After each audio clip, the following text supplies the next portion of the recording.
You are Locked On Kentucky, your daily podcast on the Kentucky Wildcats, part of the Locked On Podcast Network, your team every day. All right. What is going on, Big Blue Nation? Welcome on into Locked On Kentucky, your daily Kentucky Wildcats podcast. I'm your host, Lance Dawe, writer for Sports Illustrated for various SEC-related things. But on this podcast, we take a dive into all things Kentucky athletics. Well, guys, the ride is officially over. Kentucky basketball falls to the Kansas State Wildcats. 75-69 was the final score. If you're watching on YouTube right now, I really appreciate you tuning in. If you're listening post-live on podcast, really appreciate you watching there as well. Not really a traditional intro today. I just kind of want to jump into it, just talk to you guys about how this one ended. To be completely honest with you, I'm still trying to collect my thoughts on it. I just did an interview with the Locked On College Basketball podcast just to kind of give my immediate reaction to this one. I'm still conflicted as to how I want to approach a lot of different things that happened in this game.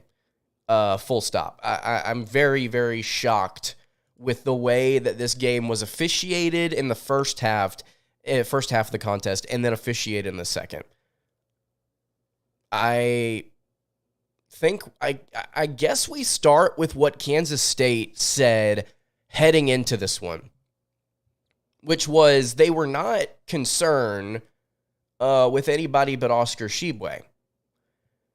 And they were almost right. Oscar Tshiebwe had 25 points. He was 8 of 13 for the floor, was 9-11 from the foul line, 18 rebounds in total for him. Just an incredible outing. He did end up fouling out. Just a phenomenal outing from him. And Cason Wallace was the only other Wildcat to score more than 11 points. Cason Wallace was 9 of 11, made his only three-point shot. He had 9 rebounds, 4 assists, 2 steals. He had 5 turnovers and 5 personal fouls. It was the Cason Wallace and Oscar Tshiebwe show for the Kentucky Wildcats. On the opposite end, it was Keontae Johnson, and then it was Markquis Nowell. 2 guys that I thought could obviously pose problems after the way that they had played in their opening round game against Montana State. And here we are. This was a game that Kentucky was back and forth with to begin the game. It was a contest that Kentucky was down in at halftime, and it was a game that Kentucky extended to, I believe, an 8 or 9 point lead in the second half. Just came out firing on all cylinders, and I don't really know what to say other than at the end of the game, it was Kansas State, and by no means do I mean to take anything away from them.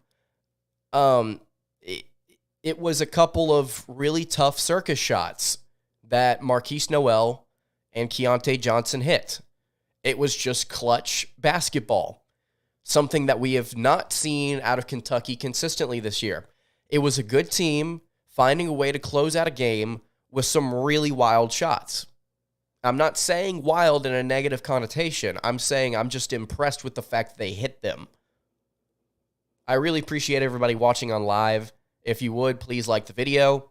Really appreciate everybody tuning in. Most of you consistently hanging out with me. Really awesome. Campologist says, doesn't change the fact that anyone labeled a shooter hasn't hit shots in a game that matters this year with a coach who doesn't have a single thing to do with it. And I don't know if you're ragging on Cal there, or if you're just or if you're saying Cal didn't have anything to do with this. I think there were a couple of points in this game where I was very confused with the rotations. Kentucky built a lead at one point in the first half, and he had a lineup with Lance Ware and Damian Collins in the front court. And I'm not going to sit here and get angry on today's episode. I'll probably save most of that for tomorrow. But what on earth is the coaching staff thinking? Considering, I believe this was said on Twitter a few times. I meant to fact check this. That lineup has only played a combined 1 minute so far this season. 1 freaking minute, and you throw it out in an elimination game? Are you kidding me? That was the egregious thing for me. That was the what the frick is this lineup moment for me. Outside of that, I think the fact that he came out in the second half, he adjusted the game plan was good. I thought that the coaching job in this game was not what lost Kentucky this one.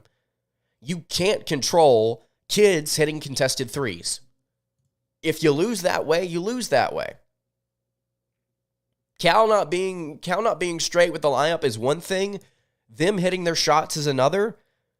And listen, I don't want to sit here and say to you guys that Kansas State won this game because of officiating. But I want to say this, and I want to be very clear.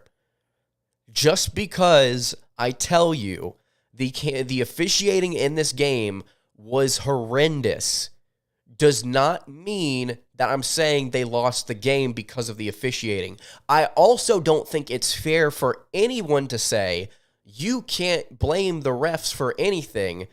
It's logical to hold the officials that call the game accountable for the mistakes that they make. And today, they made a lot of them. There were so many different points in this game that you could point to that I'll probably collect and I'll probably talk about on tomorrow's show, where you could sit there and say, first of all, that's a foul. Second of all, it immediately correlated to something negative happening against the Wildcats. A turnover would lead to a bucket. A turnover or a lack of a foul would lead to a missed layup, would lead to a missed shot. Whereas you had on Kansas State's end, you had, I think, the inverse. You had consistent foul calls down low. When Kansas State got to the basket, they picked up they drew some fouls. By no means am I discrediting Kansas State's win here. That's a good team. That is a very well-built team. They don't get a lot of bench production, much like the Wildcats, so that's not really an excuse for Kentucky in this one. But the officiating in this one was bad. There was a foul that should have been called on Cason Wallace with about, 3 minutes left? Kentucky was down by 1. No call. Didn't even touch the ball. They slapped him on the hand, on the arm, and no foul was called. And I understand, I'll say this, and I want to get into what you guys are talking about with different guys missing shots. We'll get into that in a second. You're not wrong. We'll get into that in a second. But how do you allow yourself as a lead official or an official period to emotionally let the game get ahead of you? This is something that I just said on my interview with the Locked On College Basketball podcast. Nicholas, I'm literally not. How many times do I have to tell you that they're a good team? I literally told you they hit clutch shots. Maybe you should listen, bro.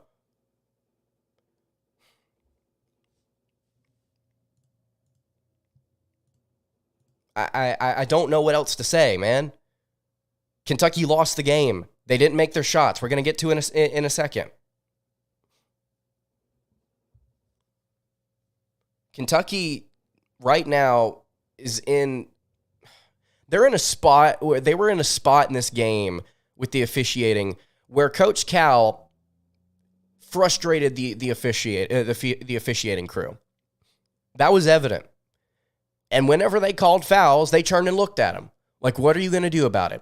At the end of the first half, they didn't do anything about it. They let Oscar Tshiebwe have at it. They let him get hacked. They let him get pushed around. They let him get slapped around. That's not the reason Kentucky lost. It was not fair, and I'm not going to back down from that.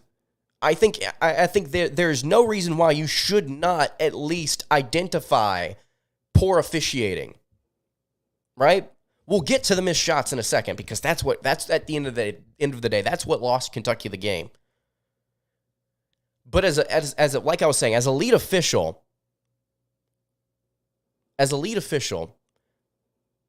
if you are going to claim that you're a professional at what you do, if you are a professional at your job, you cannot allow your emotions to get the better of you when you're trying to call the game by the book. You're not trying to call the game by how you feel or if you like somebody. That's not what they hired you to do, right?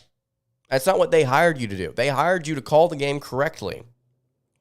And I don't think that the game was called fairly. There were several things that happened against Kansas State in this game that were ridiculous. There were so many times either a jump ball was or wasn't called for several things that were just like how is that the conclusion here? And it's not, as a fan, you may say, well, you're not an official. You don't do this, that, and the other. Here's the problem, though. They've watched the game and they've officiated it for decades. We've watched the game for decades now. It does not, we may not be, here's my whole process on this. For anybody to sit here and say, you're not an official, right? I may not be a mechanic, but I can tell if a car is not cranking, something is wrong with it. I may not be a doctor, but if somebody is bleeding out their mouth, I can tell you that something is wrong with them. If I see an officiating crew get a foul call completely wrong, I may not be an official, but I can tell you if something is not a foul. I've watched it. I've seen it. I don't have to actively pursue the profession to have some sort of correct opinion on it. Now I may be an idiot on some of the things that I say. I'm saying this for the generic, broad population out there that watches college basketball. But it does not prevent me from having an opinion that may end up being correct. And here's the thing, it's not just a me thing. It's not just a you thing. It's an everyone thing. If the majority of people are calling it out, there might be an issue there. There might be a problem. I want to get to, some of you are talking about Coach Cal in the comments. Some of you are talking about Toppin. Some of you are talking about the missed shots. Let's get to that. Let's talk about what Kentucky did wrong in this game. I thought I clarified it to begin with. Clearly, some of you are not listening. Let's clarify it in a second, okay? Let's clarify why Kentucky lost this game. Before I do that, though, how about this for a transition, guys? I bet you everybody loves me for this one. I want to tell you guys about our friends over at FanDuel. Probably not something you want to hear about right now. But as you all know, the tournament is continuing to go on. The Kentucky Wildcats aren't in it anymore. But you know what you could do? You could download the FanDuel app, America's #1 sports book.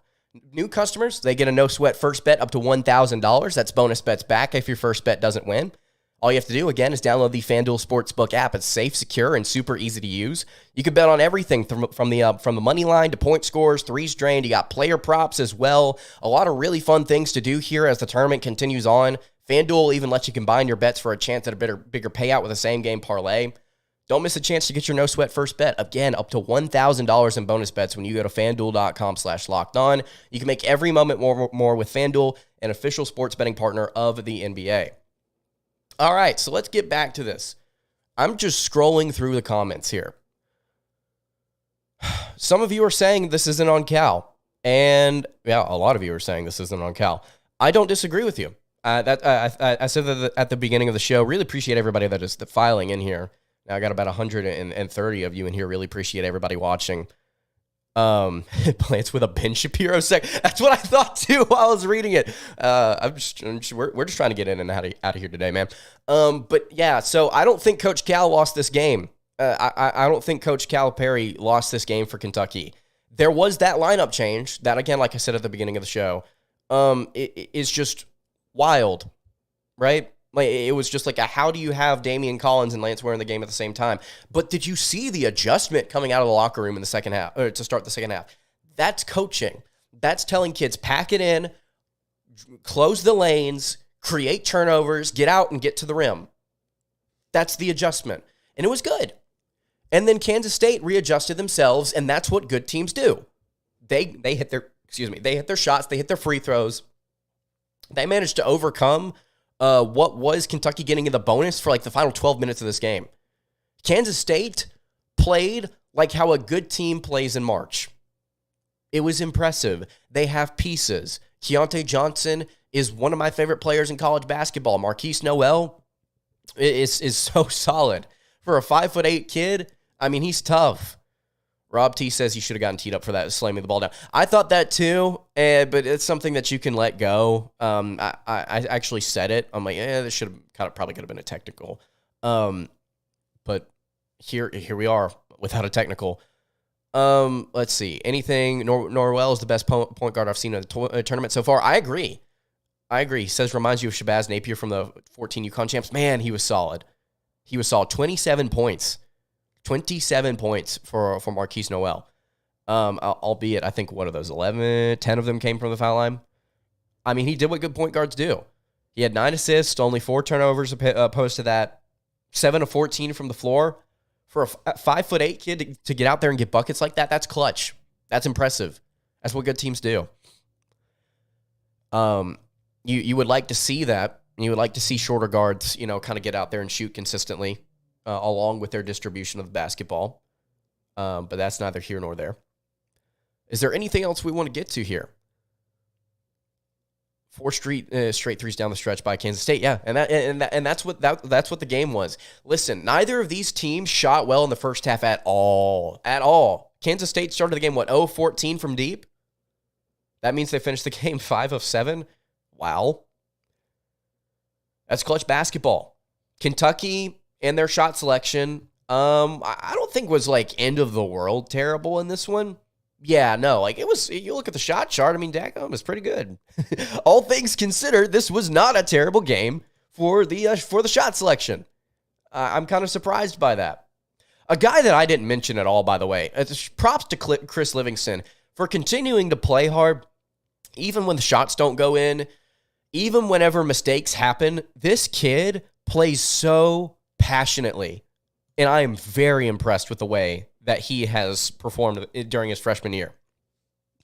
I think that he is going to be something special if he decides to come back next year. That's if. Great Kentuckian says Cal is going to be fired if there's no championship next year. We'll talk about that. We'll talk about that through the summer. I think that's an interesting take there. Michael says, I challenge you. Why didn't Onyenso never play this year? He can at least block 4 or 5 shots when needed. I think there's a couple of reasons for that. We can talk about that throughout the week.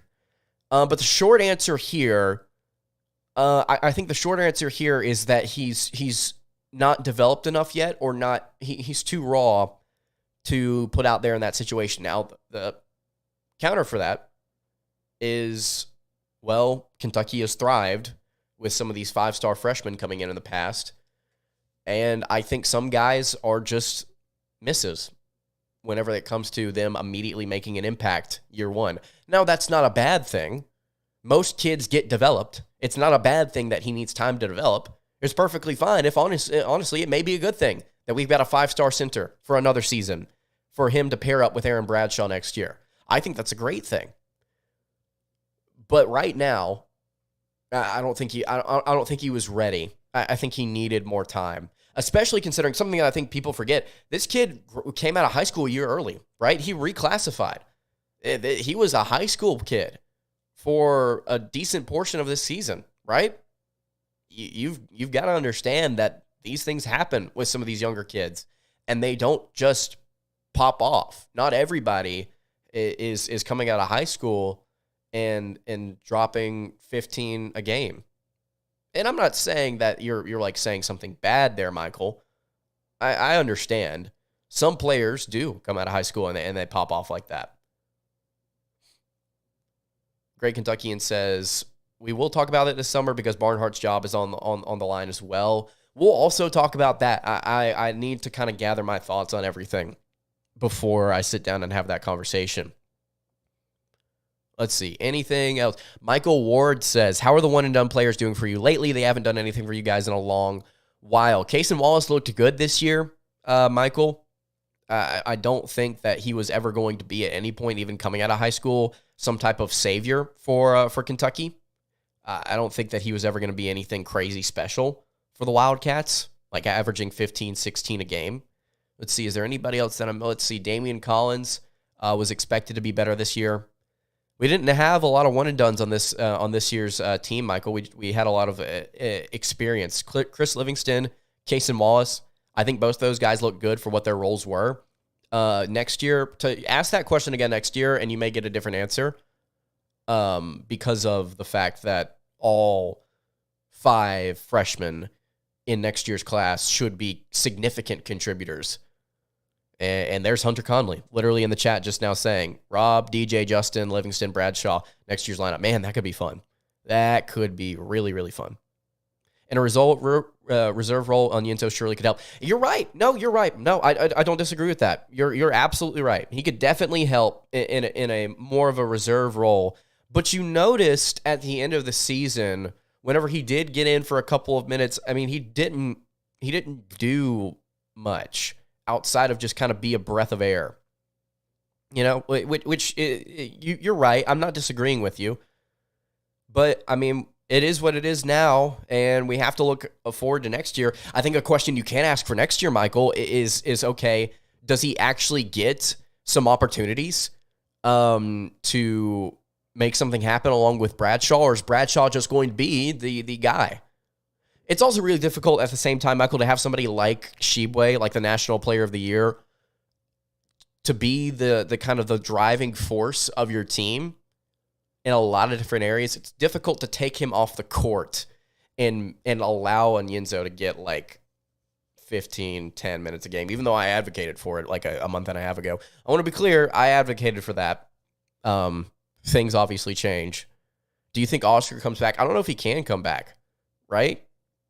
Or does he have a COVID year? If he has a COVID year, I still want to say no. And then Malachi asks, who do you think will come back? So I think CJ Frederick coming back is potentially on the table. The fact that he recently got engaged makes me question whether or not he wants to play basketball. Okay, y'all are saying he does have another COVID year.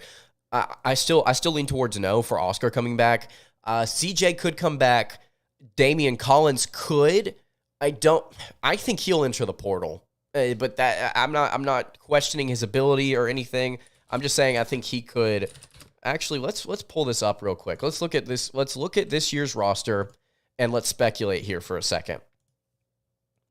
Oscar Tshiebwe, I think, is leaving. Reeves isn't he? He's a graduate transfer, right? Y'all correct me if I'm wrong on that. Livingston, I think, will come back. Cason Wallace is gone. I think he'll be a first-round draft pick. Damian Collins or Lance Ware, I don't know what they do, man. I don't know what they do. I'm not saying leave because they're bad. I don't think they're bad. I'm just saying I don't know if they'll get to contribute, and they may want to seek places that they can. CJ Frederick, like I said, I don't know. I would lean towards no. So the guys that I think are coming back are Livingston and maybe Collins and Ware. I think that's it. I think that's it.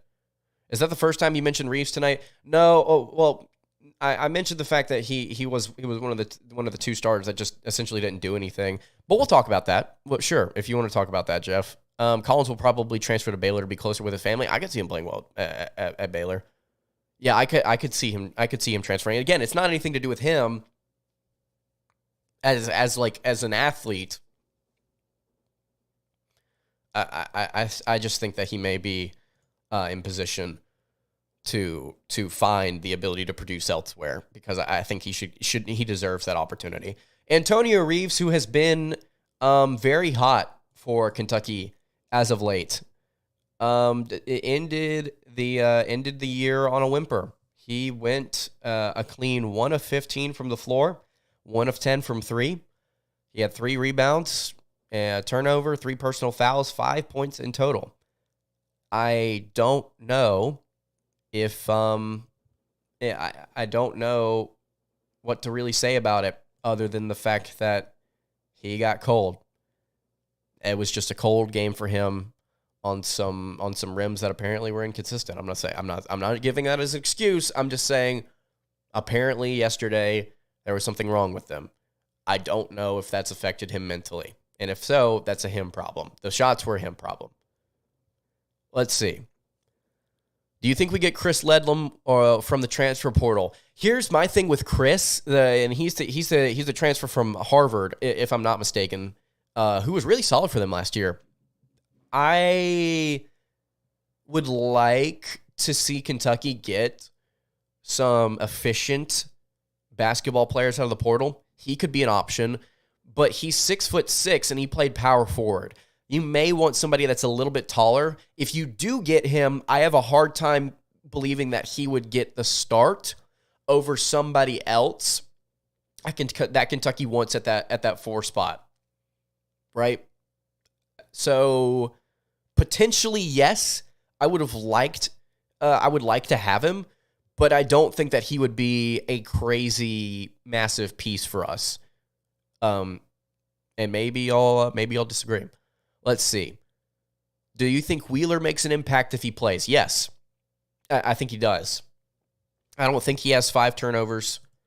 And Cason Wallace played so good. I mean, he shot so well. And he had 9 rebounds. The kid played excellent. But I don't think Wheeler turns the ball over without distributing it a little bit more. And I think he opens up the floor a little bit. He adds a different element to this game that I think would have impacted it.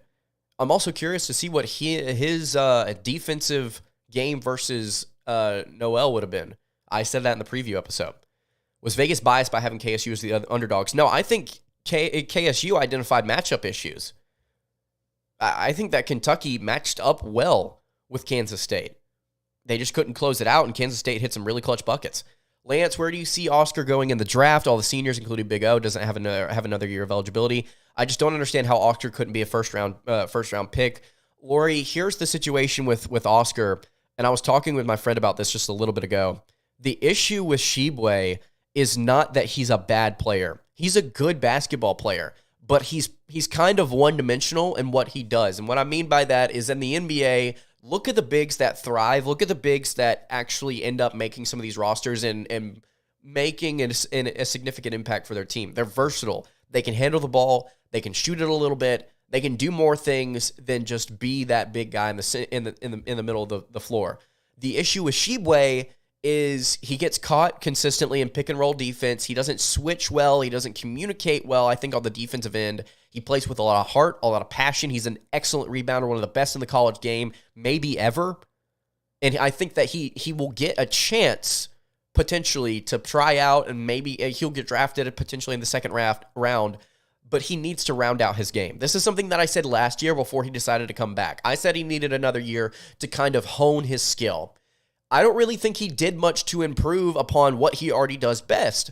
And he continued to dominate the way that he has dominated, but he didn't show an outside shot. He didn't show the ability to hit the 3. I don't think he took one. He might have taken one and missed it this year. He can shoot from the foul line, but that becomes predictable over time. And so you have to ask if you're an NBA scouting, if you're a team that wants to maybe get that acquisition, can we develop that for him? Can we, based on his mechanics, based on his size, can we turn him into something valuable for us? And I don't know if a lot of NBA teams are going to be looking for that over a kid that's 2 or 3 inches taller that can handle the ball a little bit. I'm not saying Tshiebwe's a bad player. Again, one of the most dominant rebounders in the sport, period. I just don't know if he does enough elsewhere for an NBA team to get a look at him. I think he's a great college player. I just don't know if he's going to end up being a guy that makes a significant impact in the NBA. Let's see. Any other questions? Wheeler is probably going to end up overseas somewhere. Probably. Let's see. Any inside information or rumors swirling regarding Cal returning next year? It's time for him to move on. I don't have any inside information on that. I don't know what Texas is going to do. That's what the next comment says. Let's see. Oscar is lacking defensively, handling the basketball in some other areas that will be exposed on the next level. I agree. He also panics at times and traps. Yep, he does. He's got really strong hands, man, but he's been a little bit more turnover prone this year than he was over the past couple of seasons. Oscar's not a center and can't shoot from outside the NBA. Sorry, situation. That's the reality of it. Is Kentucky's got a center that dominated in the college game. That's 6'9" and probably just doesn't translate well. Don't see Frederick playing next year. I think he may check out there. Straight up. So there's that. Wheeler could come back next year. If he's got a COVID year, of course, the question is, excuse me, I think the question there is, do you want Severe Wheeler to come back next year with DJ Wagner and Rob Dillingham and Reed Shepard coming in? I don't know if you can. Alex makes a really good point. We may talk about this whenever the NBA draft actually comes around. Oscar's inability to guard the pick and roll hurt us, and it hurt his NBA draft stock. See, I've been sitting here talking about the fact that it's hurt Kentucky in the short term. But for his draft stock, for him to have returned, his goal, it looked like, was to win a national title. Obviously, didn't happen. But for him individually, maybe he knows that he was running that risk. I mean, crap, we talked about it last year. We've been talking about this for a year. One person says in the comments, Casey says, I'm sick of theirs next year. And then it's Kea says, no, the team next year is too stacked. Yeah, I will be discussing with you guys frequently how you feel about next year and the roster, because some of you, like Casey, are continuing to give your thoughts about what this next year's roster is going to look like, or just trying to focus on the now. And some of you are already saying, man, I'm looking forward to see. By the way, with KT Turner gone, I'm curious to see who Kentucky adds to their staff. It could be Josh Pastner, I believe is how you pronounce his last name, from Georgia Tech. Like some of you said, it could be Rajon Rondo. I don't know if Rondo would be the best fit there. I think a lot of fans would really like that. I don't know if he'd be the best coaching fit over a guy like Pastner. Lance, can we talk about how we got brutally hosed by the refs under 8 minutes? I think we got brutally hosed at the end of the first half. The second half, I think it was more consistent. But like I said at the beginning of the show, there was a lot of, was that a foul? Was that not a foul? Was that goaltending? Was that not? Was that a jump ball? Was that not? Not every call is going to go your way, but holy cow, those refs were bad. Both ways. No call on Cason to follow it up with a 2-shot foul for Nowell that should have been on the floor. Exactly. That's what I said. That's literally that's what I said. Okay, I don't want to get too mad about the officiating. John Calipari quote, I'm not here to win championships. Dude, you said that in the chat like 3 times. It's okay, James. It's okay. We'll move forward. We'll move forward as a fan base. Kentucky will move forward as a team. Next year, I know some of you are apparently upset with the fact that next year we're talking about the getting excited. There's, I think, understandable hesitation in that, but we'll be talking about it. Summer should be interesting. We'll be talking basketball. We'll be talking football. Do you think the G League could help him develop his game? Lori asked about Tshiebwe. Yes. Yeah, I think that's possible. I think it's possible. I think it seems okay. Nick says it seemed like we were just surprised about how physical that team was. I don't know if surprised. I don't think the team was shocked. I think they battled it out, man. I think they battled it out pretty well. But they did physically impress, and like Plain Iron said, that's a great name. K-State hit some bombs. BCW asks, who do you want out of a player in the transfer portal? My good friend, that is something that we're probably going to be talking about every other day until the season starts again, or until the portal window closes. And we'll be talking about that all summer. As far as what I want out of a player, I think you need better shooters. And I don't mean that from we shot poorly from 3 this season. We were the second best team in the league from deep. I mean better bucket getters, better shooters, kids that can get buckets, right? And bam, you are gone. I think we need kids that can go out and can get buckets for Kentucky consistently. guards that we've had in the past, just clutch kids. I said that last year. I'll say it again this year. We thought Reeves might have been that, and man, he was at different points, but he just got cold. That's what it's KS is what I'm saying. Consistent shooters like Alabama. Yeah, you need guys that have length that can get to the rim. Both teams were called for 17 fouls. Stop blaming the loss on the refs. Diane, you can't look at an individual foul statistic, and if it's even, say that the game was evenly officiated. You have to watch the individual things that happened, and you could end up saying, yeah, this team should have been called for 5 or 6 more fouls, or this. And I'm not saying Kansas State. I'm saying in general. You can't blame an officiating performance or draw conclusions from just the raw foul total. Does this sting worse considering the history from the 2018 tournament? In some ways, yes. We didn't even talk about expectation coming into this year. We didn't even talk about, on today's episode, we didn't even talk about, like, what was the expectation at the beginning of the season. We've yet to talk about the expectation at the middle of the year, when we didn't even talk about, like, how most of you guys seemed, like, lackadaisical in your approach to March Madness this year. Some of you have been really excited about it. I'm not saying all of you. I'm saying a couple different people that I've seen, not just here, but in different circles. People just kind of resigned themselves to the fact that Kentucky wasn't going to do anything. So this loss for me doesn't feel like an end of the world thing. So I don't know. Playing Kansas State in the second round was our penalty for underachieving all year. That's fair. I'm so fascinated by how torn you guys are on Coach Calipari. So here's what I'm going to do. Can I make a poll in chat? Can I make a poll? I don't know if I can. Yes. Here we go. Should Kentucky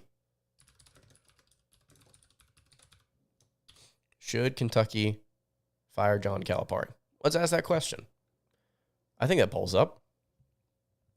I love that some of you back and forth are just like, wake up. It's not Cal's fault. Yes, it is. We are becoming Indiana. Oh, that's an interesting take. We could talk about that across the summer. So, let's see what you guys think about this poll. Should we fire John Calipari? 69% of you say no. 72% of you say no. We'll probably continue to talk about that. And this is what Daryl said. And I continue to say this, and I'm not trying to be rude to you guys. They owe him too much money. Full stop. You can't get rid of a coach that you currently owe millions and millions and millions of dollars unless he resigns and walks. By the way, again, I just want to reiterate here. Really appreciate everybody watching in the live chat. Got like 260 people in here. Appreciate everybody watching. We've almost been going 40 minutes on this one. I'm going to go ahead and cut it off here. Again, I really appreciate everybody tuning in. If you're listening post live on podcast, make sure you subscribe to for the show. We'll have a lot of different things coming in the off season as we officially wade into it here. I don't even like that word, off season. We'll find something else to call it. I'm in the Josh Pate camp when it comes to that. So yeah. If you're watching the video right now on YouTube, please make sure to like the video, subscribe to the YouTube channel if you've not already. And yeah, that's going to do it for today's episode of Locked On Kentucky. Again, you can follow the show on Twitter at Locked On UK. You can follow me on Twitter at Lansdahl_, and you can follow the show over on Instagram. That is at Kentucky Podcast. Any questions, comments, concerns? I want to hear all your thoughts, man. Leave them in the comments. Hit me on the socials. I will see you all tomorrow for another episode of Locked On Kentucky. Hope you guys have a great rest of your day. And God bless.